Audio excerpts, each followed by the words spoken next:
4 insane stories of obsession. Everything in moderation are words to live by, because pretty much everything in excess, even love, leads to bad things. Too much unbridled affection or unrelenting admiration can make a person go crazy.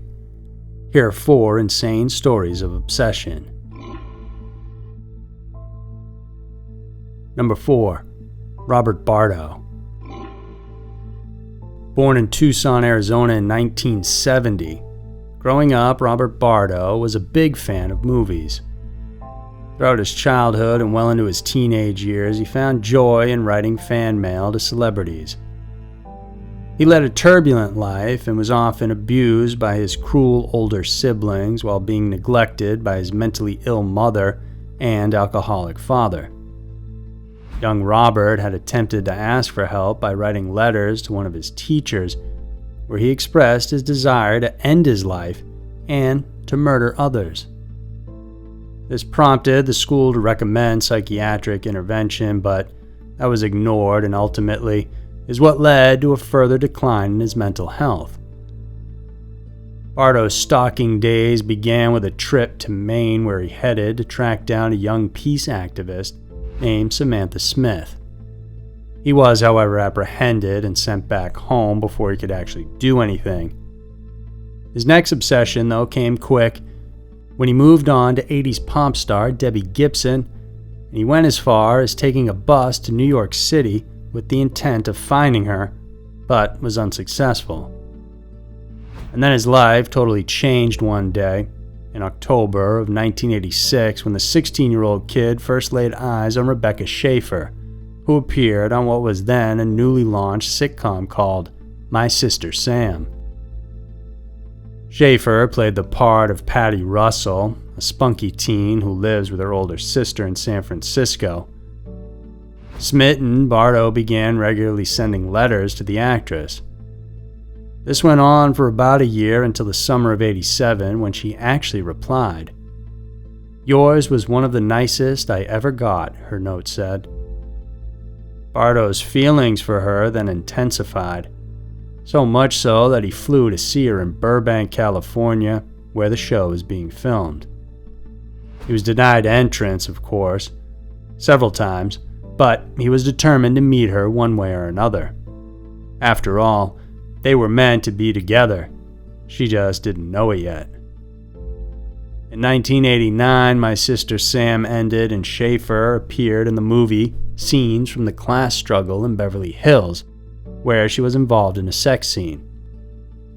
This enraged Bardo, who once again headed to Los Angeles, hired a private investigator and obtained the starlet's home address, 120 North Swetzer Avenue. Bardo buzzed the star's apartment, and when she answered the door, he showed her the letter and autograph that he had received from her. She politely asked him to leave, which he did, but shortly after, he came back and buzzed again. This time, when she opened the door, Bardo pulled out a gun from a brown paper bag and without hesitation shot her in the chest, killing her. He was already back in Tucson the next day when authorities received reports of him shouting on a busy highway that he had killed Rebecca Schaefer. Bardo was arrested and extradited back to California, where he confessed to the murder and received a life sentence without parole in 1991. Number 3. Derrick Knowles. In April of 2012, Derrick Knowles received a restraining order for stalking an unnamed woman with whom he had a 3-month-long affair with. Knowles, a truck driver by profession, didn't want things to end, and so he kept on calling and texting. Once the restraining order was in place, he then had to get creative in order to let the world know about his love and feelings. So in 2013, he began reaching out to Smooth FM, a local radio station in London. On the show, Lynn Parsons in the Morning, he had the host do shoutouts on air to the love of his life. The stalker described his former partner in all sorts of flattering ways and even called her his beautiful bride-to-be. He would text out these shout-outs, and when they were mentioned on air by people other than himself, he was able to skirt around the restrictions of the restraining order. The victim's name has been withheld for safety measures, so we'll just call her Sarah. In a message he sent on March 18th, Knowles texted to the host, "Hi Lynn, could you say hi to the beautiful Sarah? We'll see you later for coffee. If possible, could you play some Take That?" And he signed that off with the nickname Tim. The woman, who was already in her 40s, was notified about the dedication by a colleague who happened to know about their breakup. Shocked at what she had heard, she immediately contacted the station and then the police. An investigation was conducted, and it revealed that the trucker had made a total of 10 other text requests between May 2012 and March 2013. Management at the station, meanwhile, could not determine which of the requests had been broadcast. In most of the messages, the perpetrator pretended to be someone else who knew the involved parties. In one of the texts, he said, "Hi Lynn, could you please say hello to a couple of friends, Derrick, Knowles, and Sarah? Hope they are still together. Could you say hi to Derrick and Sarah and ask him if he's asked her to marry him yet?" In the trial that took place at the Manchester Crown Court, Knowles admitted to having breached the restraining order, although he denied having intentions to contact the woman. As a result, he was sentenced to 6 months in prison, a 2-year suspension, and 100 hours of community service for his creepy stalking ways. Number 2. Richard Farley. 35-year-old Richard Farley had a bright future working as an electrical engineer for Electromagnetic System Labs Incorporated in Sunnyvale, California. An intelligent and sociable person, the man was generally well liked at his workplace. In April of 1984 is when Farley first laid eyes on Laura Black, a new hire over at ESL. For whatever reason, Richard quickly fell head over heels for her and almost immediately became obsessed with the new girl. It started out with dinner invites, all of which Black had no interest in and rejected. Not easily deterred, however, the lovesick man continued to ask her out. He would shower her with gifts, and in the 4 years that he'd been pursuing her, Richard was able to send more than 200 letters. Some of these notes contained very creepy parts in them. For example, doctored photos of him and her together. He developed the habit of following her around in his car, even showing up at her house uninvited so many times that she would have to move around to try and get away from him. In 1985, Black went to Human Resources for help. The company ordered the man to stay away from her and to attend psychological counseling sessions.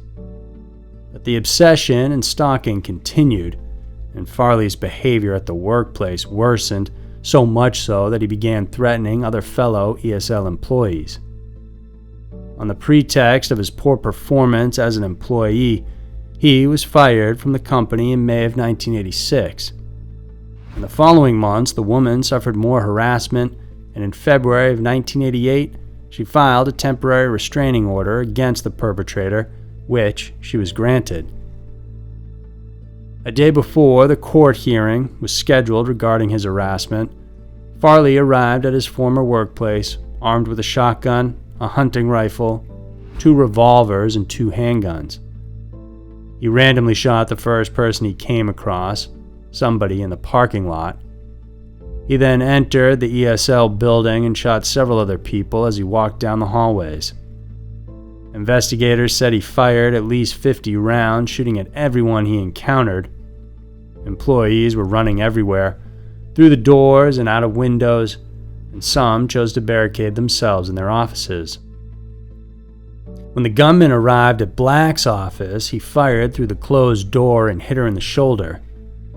Witnesses said the entire shooting lasted for a half an hour before a SWAT team arrived at the scene, and a standoff between him and the police lasted for 5 hours before he finally surrendered.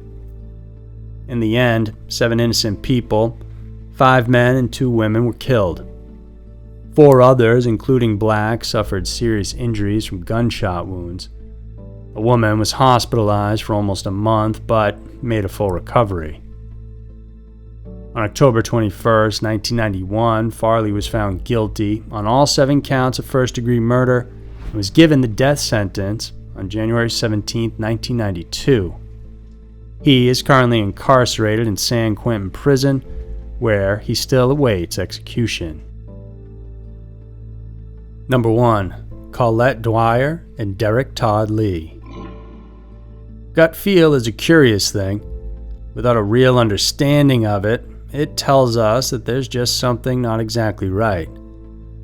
Colette Dwyer had more than a few of those gut feels. Sadly, though, they were all ignored by police, resulting in a terrifying string of events that shook Louisiana down to its core.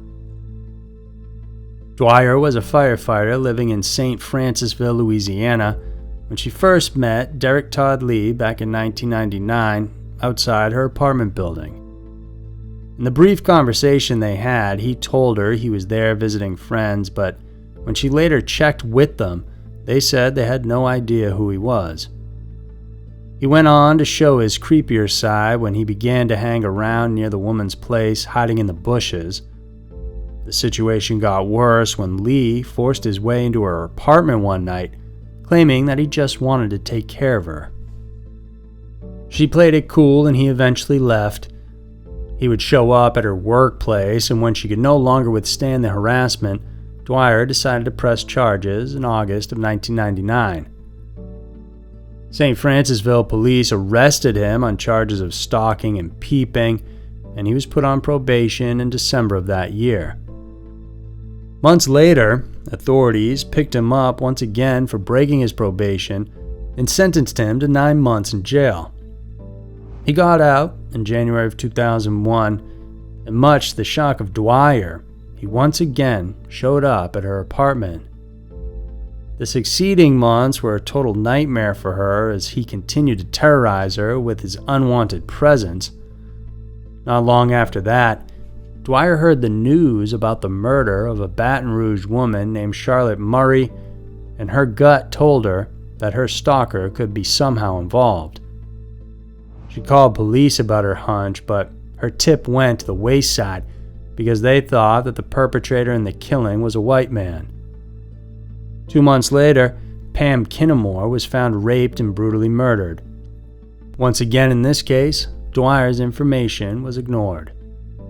It took authorities another few months to actually consider even questioning Lee, but not before another woman named Carrie Yoder was beaten, raped, and killed in March of 2003.